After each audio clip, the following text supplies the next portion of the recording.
નમસ્કાર, એનબીએન ન્યૂઝમાં આપનું સ્વાગત છે. ઉંમર નહીં અટકાવે ગતિને મારી, માનકોર છે નાવ, સંઘર્ષ છે કથાની બહારી. તો આજે આપણે એક એવી વયસ્ક લેડી વિશે સાંભળીશું. જ્યાં દુનિયા નિવૃત્તિ લે છે ત્યાંથી તેમણે પોતાના દોડની શરૂઆત કરી. એ હતી માનકોર, જેમનો જન્મ ભારતમાં પટિયાલા, પંજાબમાં 1916માં થયો હતો.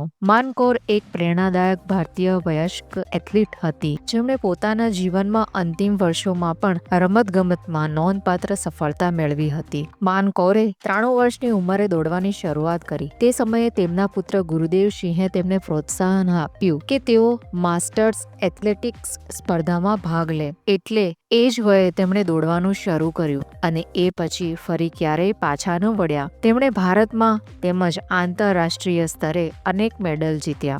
વિશ્વ માસ્ટર્સ એથ્લેટિક્સ ચેમ્પિયનશિપમાં અનેક ગોલ્ડ મેડલ જીત્યા. 100 વર્ષના વયે 100 મીટર દોડ 1 મિનિટમાં પૂરી કરી અને નવો રેકોર્ડ બનાવ્યો. 2017માં ન્યુઝીલેન્ડમાં યોજાયેલી વર્લ્ડ માસ્ટર્સ ગેમ્સમાં 100, 200 મીટર દોડ, શોર્ટપુટ અને જીવલિન થ્રોમાં ગોલ્ડ મેડલ મેળવ્યા. કુલ તેમણે તેમના દાયકામાં કારકિર્દીમાં 30થી વધુ આંતરરાષ્ટ્રીય મેડલ જીત્યા. 2019માં નારી શક્તિ પુરસ્કાર ભારત સરકાર દ્વારા તેમને પ્રાપ્ત થયો. માનકોર એક જીવતી પ્રેરણા હતી કે ઉંમર ફક્ત એક આંકડો છે.